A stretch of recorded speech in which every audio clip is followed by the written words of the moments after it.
बिस्मिल्लाहिर्रहमानिर्रहीम, अस्सलाम वालेकुम। आज हम डिस्कस कर रहे हैं बीकॉम पार्ट 1 के अंदर इकनॉमिक्स, और इसके अंदर हम आज डिस्कस करेंगे इलास्टिसिटी। ये बड़ा इम्पोर्टेंट चैप्टर है आपके एग्जामिनेशन पॉइंट ऑफ व्यू से भी। एग्ज़ाम के अंदर भी आपकी नॉलेज बहुत टेस्ट करता है वो इलास्टिसिटी के रिलेटिवली, और आपको इसको अच्छे से समझना भी ज़रूरी है। ठीक है, इंशाल्लाह हम ट्राई करेंगे कि आपको सारी चीज़ें अच्छे से डिफ़ाइन करें ताकि आपको क्लियर हो जाए। अच्छा, व्हाट इज़ इलास्टिसिटी? इलास्टिसिटी बिल्कुल सिंपल लैंग्वेज में अगर हम बात करें तो इलास्टिसिटी का वर्ड निकला है लास्टिक से। ठीक है, आई डोंट नो आप डेफिनेटली, बल्कि आप लोगों को पता होगा लास्टिक क्या होती है। जो छोटे बच्चे हमारे यूज़ करते हैं नॉर्मली, तो उसमें क्या होती है, फ्लेक्सिबिलिटी होती है। फ्लेक्सिबिलिटी मतलब क्या कि उसको हम स्क्रैच कर सकते हैं, मतलब खींच सकते हैं, वो वापस अपनी जगह पे आ जाती है। तो यानी कि उसके अंदर क्या है, अगर हम उसको एक टर्म यूज़ करें रिस्पॉन्स, ये इकोनॉमिक्स में बड़ा यूज़ होगा इलास्टिसिटी के अंदर, रिस्पॉन्सिवनेस। तो पहले हम इसको क्लियर कर लेते हैं कि रिस्पॉन्सिवनेस क्या है। रिस्पॉन्स मतलब क्या होता है? देखो भाई, सिंपली रिस्पॉन्स मतलब क्या होता है कि अगर आप मतलब आपको पेन हो रहा है, तो उस पेन के रिएक्शन में आप क्या करेंगे, आप उसको एक्सप्रेस करेंगे कि यार मेरे इस तरह से एक्सप्रेशन देंगे कि मेरे इधर पेन हो रहा है, डॉक्टर को बताएंगे, डॉक्टर आपसे पूछेगा, आप डॉक्टर के पास जाएंगे कि आपके किधर पेन हो रहा है, तो आप बताएंगे मेरे इधर पेन हो रहा है। रिस्पॉन्स मतलब सिंपल अल्फाज में कि रिएक्शन की हम बात करें कि अगर मैं आपको थप्पड़ मारूं तो आपका क्या रिस्पॉन्स होगा। Definitely I am teacher, I have right to slap you. तो मेरे थप्पड़ मारने पे आपका मे बी रिस्पॉन्स डिफरेंट हो, आपके पेरेंट्स के थप्पड़ मारने पे आपका रिस्पॉन्स डिफरेंट हो, आप बाहर आपको अगर कोई दोस्त मारता है तो उसका रिस्पॉन्स डिफरेंट होगा, और अगर खुदा न खास्ता आपकी किसी से लड़ाई हो रही है और उधर आपको कोई थप्पड़ मारता है तो उसका रिएक्शन डिफरेंट होगा। ठीक है, तो वो जो डिफरेंट रिएक्शन है उसको हम यहां पर इकोनॉमिक्स की टर्म में क्या कह रहे हैं, रिस्पॉन्स कह रहे हैं। और इकोनॉमिक्स में जब भी आप डेफिनेशन पढ़ेंगे इलास्टिसिटी की, तो वो कहेगा रिस्पॉन्सिवनेस। रिस्पॉन्सिवनेस मतलब क्या है? रिस्पॉन्स निकला है, रिस्पॉन्सिवनेस निकला है रिस्पॉन्स से, रिस्पॉन्स निकला है रिएक्शन से, कि एक चीज के रिएक्शन में आप क्या कर रहे हैं। ठीक है जी, तो यहां हमने क्लियर कर लिया कि रिस्पॉन्सिवनेस मतलब क्या है। रिस्पॉन्सिवनेस मतलब है रिस्पॉन्स, और रिस्पॉन्स निकला है रिएक्शन से, कि किसी चीज के रिस्पॉन्स में आपका क्या बिहेवियर हो रहा है। डेफिनेटली हम इकोनॉमिक्स पढ़ रहे हैं, तो इकोनॉमिक्स के अंदर हम क्या पढ़ते हैं, इकोनॉमिक्स के अंदर हम ह्यूमन बिहेवियर को पढ़ते हैं, क्योंकि इकोनॉमिक्स इज सोशल साइंस है। सोशल साइंस है तो इस सोशल मतलब क्या है कि जो सोसाइटी से रिलेटेड है, और सोसाइटी किन लोगों पे कंसिस्ट करती है, डेफिनेटली ह्यूमन बीइंग्स पे कंसिस्ट करती है, इंसानों पे कंसिस्ट करती है। तो हम इकोनॉमिक्स में इंसानों के, ह्यूमन बीइंग्स के बिहेवियर को स्टडी करते हैं। क्लियर हो गई ये बात? अच्छा जी, तो यहां पर जो हम रिस्पांस चेक करेंगे वो लोगों का रिस्पांस चेक करेंगे। अभी हमने बहुत ज़्यादा टाइम लगाया लॉ ऑफ डिमांड में, लॉ ऑफ सप्लाई पे। तो लॉ ऑफ डिमांड क्या होता है, प्राइस जब बढ़ती हैं तो लॉ ऑफ डिमांड कहता है कि लोग कम खरीदते हैं, और प्राइस अगर कम होती है तो उसका रिएक्शन रिस्पांस क्या होता है, लोग ज़्यादा खरीदते हैं। लॉ ऑफ डिमांड बायर का बिहेवियर है, लॉ ऑफ सप्लाई प्रोड्यूसर का या सेलर का बिहेवियर है। बायर का बिहेवियर क्या है, बायर चाहता है कि वो मिनिमम प्राइस पे खरीदे। जब भी आप देखेंगे तो बायर की अल्टीमेट कोशिश क्या होती है कि जब वो कोई चीज़ हम परचेज करने जाते हैं तो हमारी कोशिश होती है उससे हम बार्गेनिंग करके उसको मिनिमम प्राइस पे लें।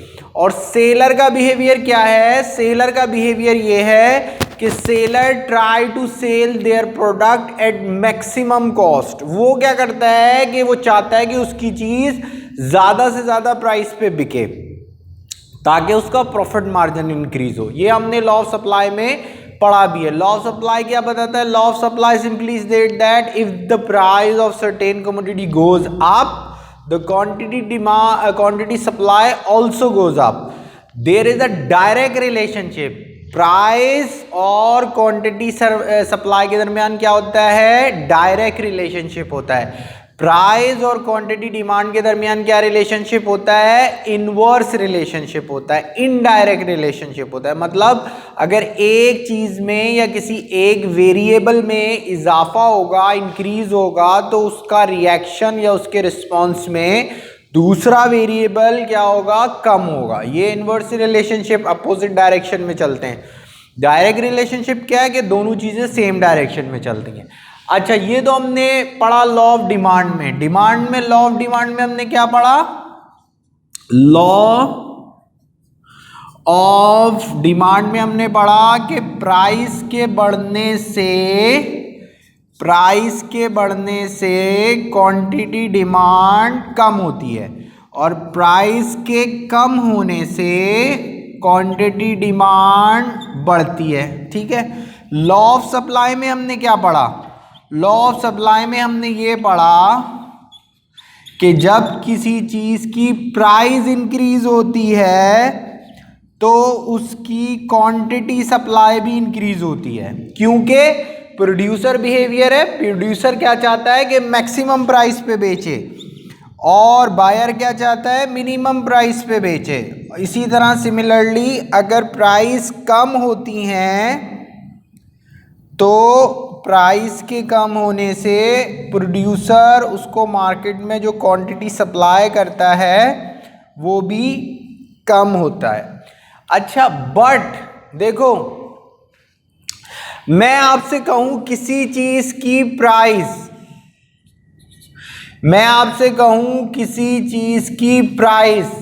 100 थी, ठीक है।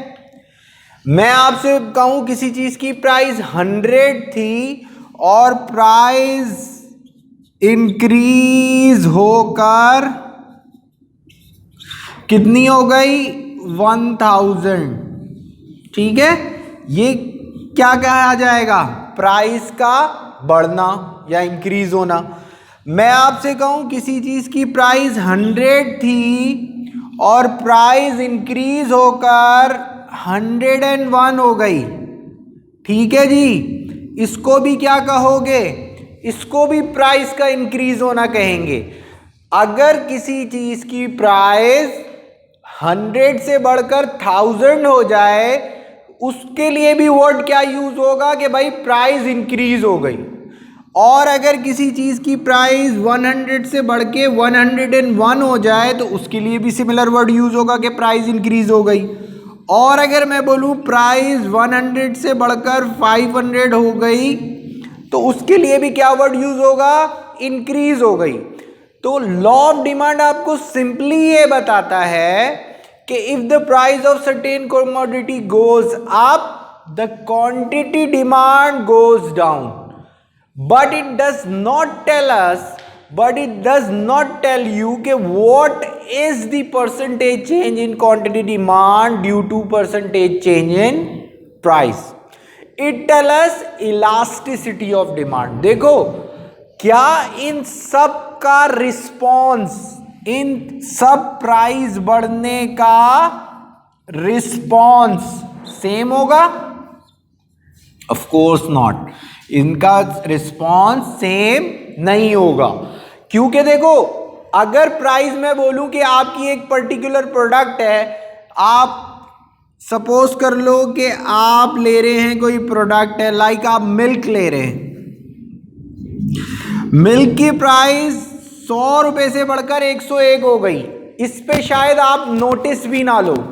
आप जितनी क्वांटिटी में पहले दूध खरीदते थे, परचेस करते थे, आप उतना ही लो।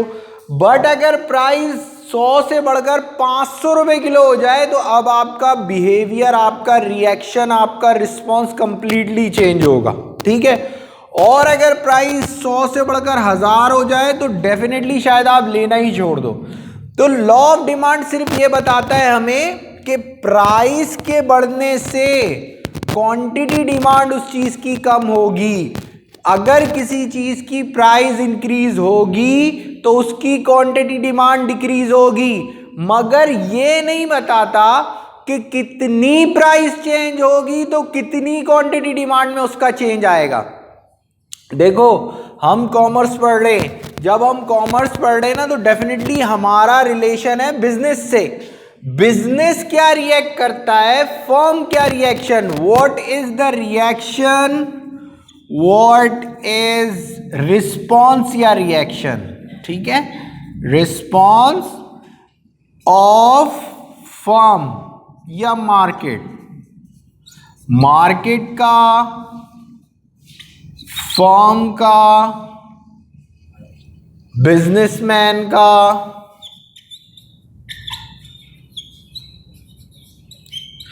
इनका क्या रिएक्शन होगा। देखो फर्म जो है लाइक मैकडोनल्ड है, केएफसी है, पिज्जा हट वाले, टपाल वाले, और कौन है आपके फूड इंडस्ट्री में लोग हैं, आपके क्लोथिंग इंडस्ट्री में बोनेंजा वाले, खाडीज वाले, ईडन ड्रॉप वाले, इन लोगों को ये जानना है ना कि यार हम अपनी प्राइस कितनी बढ़ाएंगे तो हमारी सेल कितने परसेंट कम हो जाएगी। उनको तो ये पता है, ये तो सबको पता है कि प्राइस के बढ़ने से लोग कम परचेस करेंगे, मगर उनको ये नहीं पता कि कितना कम परचेस करेंगे। ठीक है जी, कोई भी फर्म है, मार्केटियर है या मार्केट वाला है, उसको ये पता है कि प्राइस के बढ़ने से चीज़ कम हो जाएगी और प्राइस के कम होने से लोग ज़्यादा परचेस करेंगे, बट उनको ये नहीं पता कि कितनी हम प्राइस कम करेंगे तो कितना लोग ज़्यादा परचेस करेंगे। देखो अभी एक नया कॉन्सेप्ट आप लोगों के यहाँ आ रहा है, सेल्स का, डिस्काउंट का। पहले बाहर दुनिया में होता था, अब यहाँ पर भी होने लगा है ब्लैक फ्राइडे का। ब्लैक फ्राइडे हमारा आ जाता है, उस पे हर ब्रांड जो है वो बम्पर आपकी क्या लगा देता है, सेल लगा देता है। 50% ऑफ, 70% ऑफ, 80% ऑफ, 25% ऑफ। तो ये लोग पहले कैलकुलेट करते होंगे ना कि यार अगर हम 25% प्राइस चेंज करेंगे तो हमारी सेल में कितना इजाफा होगा। तो ऐसा तो नहीं है कि अगर ये अपनी प्राइस 70% कम कर दें तो सेम चेंज होगा सेल में। नो, अगर ये अपनी प्राइस में 80% चेंज कर दें तो तब भी क्या सेम रिस्पॉन्स होगा। नो, अगर ये अपनी प्राइस में 25% या 10% चेंज करेंगे तो क्या इनकी प्राइस में सेम चेंज होगा। Of course not. तो ये फर्म्स को, ब्रांड को, बिजनेसमैन को, मार्केटियर को ये पता करना पड़ता है कि how much percentage change in quantity demand due to percentage change in price. Clear हो गया।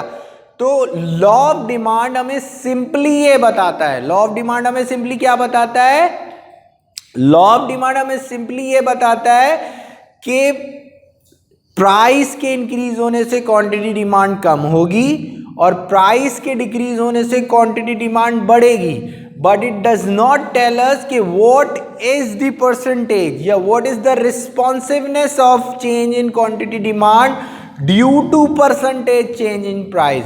तो हमें इसको पता करने के लिए, हमें इसको फाइंड आउट करने के लिए, हमें इसे मालूम करने के लिए क्या चीज़ की ज़रूरत पड़ती है, हमें इसको मालूम करने के लिए प्राइस इलास्टिसिटी की ज़रूरत पड़ती है। ठीक है, या इलास्टिसिटी की ज़रूरत पड़ती है। तो इलास्टिसिटी हमें क्या बताता है, अगर आपसे पूछते हैं कि what is the difference between law of demand and price elasticity of demand, तो लॉ ऑफ डिमांड सिंपली हमें क्या बताता है, लॉ ऑफ डिमांड हमें सिंपली ये बताता है कि प्राइस के बढ़ने से किसी चीज़ की क्वांटिटी डिमांड में चेंज आता है, यानी कि प्राइस के बढ़ने से क्वांटिटी डिमांड कम हो जाती है, but it does not tell us कि what is the percentage change in quantity demand due to percentage change in price.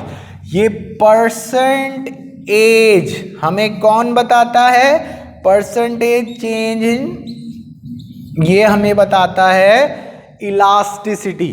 और इस साइन को हम क्या बोलते हैं, इस साइन को हम डेल्टा बोलते हैं। डेल्टा मतलब क्या होता है, डेल्टा चेंज को बताता है। अगर हम बोलेंगे डेल्टा पी तो इसका मतलब क्या है कि ये प्राइस को चेंज को बता रहा है। और अगर हम बोलेंगे डेल्टा क्यू तो इसका मतलब क्या है कि ये क्वांटिटी के चेंज को बता रहा है। क्लियर हो गई बात। अभी हमने ये कोशिश की कि हम आपको बताएं कि इलास्टिसिटी क्या होता है। तो इलास्टिसिटी क्या होता है, देखो इलास्टिसिटी फ्लेक्सिबिलिटी से निकला है। इलास्टिसिटी किससे निकला है कि वो हमें बताता है कि इसके अंदर कितनी फ्लेक्सिबिलिटी है इसकी प्राइस में ना। तो इलास्टिसिटी के लिए कॉमनली जितनी आप इकोनॉमिक्स की बुक देखेंगे उसमें मोस्टली ये वर्ड यूज होता है रिस्पॉन्सिवनेस। तो रिस्पॉन्सिवनेस किससे निकला है, रिस्पॉन्स से। रिस्पॉन्स मतलब रिएक्ट, कि किसी चीज के चेंज के बाद आप क्या रिएक्ट करते हैं। क्लियर है। अच्छा, अब हम बात कर रहे हैं क्या, what are the types of elasticity. देखें, अगर हम टाइप्स ऑफ इलास्टिसिटी की बात करें तो हम 3 तरह से इसको डिस्कस करते हैं अपने, हमारे सिलेबस में भी है ये। टाइप्स ऑफ इलास्टिसिटी के अंदर क्या आएगा, प्राइस इलास्टिसिटी ऑफ डिमांड, ठीक है जी, इनकम इलास्टिसिटी ऑफ डिमांड और cross elasticity of demand. Clear है। अगर हम टाइप्स ऑफ इलास्टिसिटी की बात करें तो हमारे पास क्या आएगा, प्राइस इलास्टिसिटी ऑफ डिमांड। ठीक है, एक चीज है प्राइस इलास्टिसिटी ऑफ डिमांड, एक हम पढ़ेंगे इनकम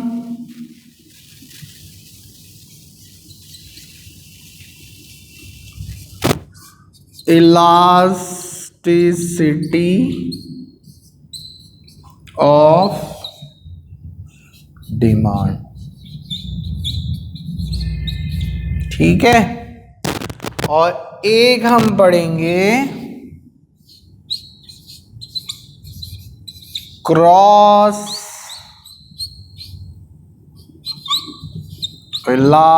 इलास्टिसिटी ऑफ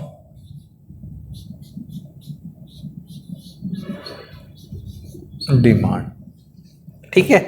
अच्छा, इसको आसानी से समझ लेते हैं। देखिए, हम इलास्टिसिटी ऑफ, तीनों में किसकी बात कर रहे हैं, डिमांड की बात कर रहे हैं। हम किसकी बात कर रहे हैं, इलास्टिसिटी ऑफ डिमांड की बात कर रहे हैं। तो सिंपल सा कि कितना परसेंट क्वांटिटी डिमांड में चेंज आएगा, परसेंटेज चेंज इन प्राइस की वजह से। अगर हम ये देखेंगे कि क्वांटिटी डिमांड में कितना परसेंट चेंज आएगा, किसकी वजह से, प्राइस की चेंज की वजह से, तो वो चीज क्या कहलाएगी, प्राइस इलास्टिसिटी। ठीक है। अच्छा, प्राइस अगर चेंज ना हो मगर लोगों की इनकम चेंज हो जाए, तो इनकम के, अगर हम ये देखेंगे क्वांटिटी डिमांड में कितना परसेंट चेंज आएगा लोगों की इनकम के परसेंटेज चेंज की वजह से, तो वो इनकम इलास्टिसिटी ऑफ डिमांड होगा। देखें, जब अगर या तो लोग कब रिएक्ट करते हैं, लोग रिएक्ट करते हैं अगर प्राइस के अंदर चेंज आता है तो लोगों का बिहेवियर होता है कि उनकी क्वांटिटी डिमांड को कितना कम और ज़्यादा खरीदते हैं। इसी तरह अगर इनकम, लोगों की इनकम चेंज हो जाए, लोगों की इनकम चेंज होगी, लोगों की इनकम अगर 10,000 बढ़ जाए तो लोगों का क्या बिहेवियर होगा, अगर कंज्यूमर का या हाउस होल्ड का या जो घर में रहने वाले लोग हैं उनकी इनकम में 20% इजाफा हो जाए, 30% इजाफा हो जाए, 50% इजाफा हो जाए या कमी हो जाए, तो डेफिनेटली इन तमाम सिचुएशन में उनका बाइंग बिहेवियर किसी पर्टिकुलर प्रोडक्ट के ऊपर डेफिनेटली डिफरेंट होगा। तो अगर इनकम के चेंज को हम मेजर करेंगे कि कितना परसेंटेज चेंज आता है इनकम में, तो उसकी वजह से कितना परसेंटेज चेंज आता है उसकी क्वांटिटी डिमांड में, तो वो इनकम इलास्टिसिटी कहलाएगा। क्लियर है। अच्छा, इसी तरह जब हम सब्स्टिट्यूट, क्रॉस इलास्टिसिटी का मतलब क्या है कि सब्स्टिट्यूट की प्राइस में क्या चेंज आएगा, सब्स्टिट्यूट की प्राइस में क्या चेंज आएगा, क्रॉस इलास्टिसिटी। अब सब्स्टिट्यूट क्या है, देखें सब्स्टिट्यूट क्या है, सब्स्टिट्यूट क्या होते हैं, जो लोगों की सेम वांट्स को, वो चीजें जो लोगों की सेम टाइप ऑफ वांट्स को सेटिस्फाई करें, ठीक है। सब्स्टिट्यूट प्रोडक्ट क्या होती है, जो किसी की सेम वांट्स को, अब लोगों की क्या है, लोगों की वांट है कि वो ब्रांडेड क्लोथ पहने, तो वो तमाम ब्रांड्स ऑफ क्लोथ जो लोगों के लिए ऑफर किए जाते हैं, लेडीज में जेंट्स में, वो सब्स्टिट्यूट हैं। लाइक खाडीज है, उसका कोई सब्स्टिट्यूट सना सफीनाज होगा, या बुनेंजा का सब्स्टिट्यूट क्या होगा, कुर्ता कॉर्नर होगा, या जुनैद जमशेद होगा। ये ब्रांड सेम ब्रांड है, वो भी मेंस क्लोथिंग में डील करते हैं, दूसरे भी मेन क्लोथिंग में डील करते हैं, तो ये एक दूसरे के क्या है, सब्स्टिट्यूट है। तो सब्स्टिट्यूट प्रोडक्ट क्या होती हैं, जो किसी सेम वांट्स को सेटिस्फाई करते हैं। इंशाल्लाह इसी को हम अपने नेक्स्ट लेक्चर में कंटिन्यू करेंगे। Thank you so much. अस्सलाम वालेकुम।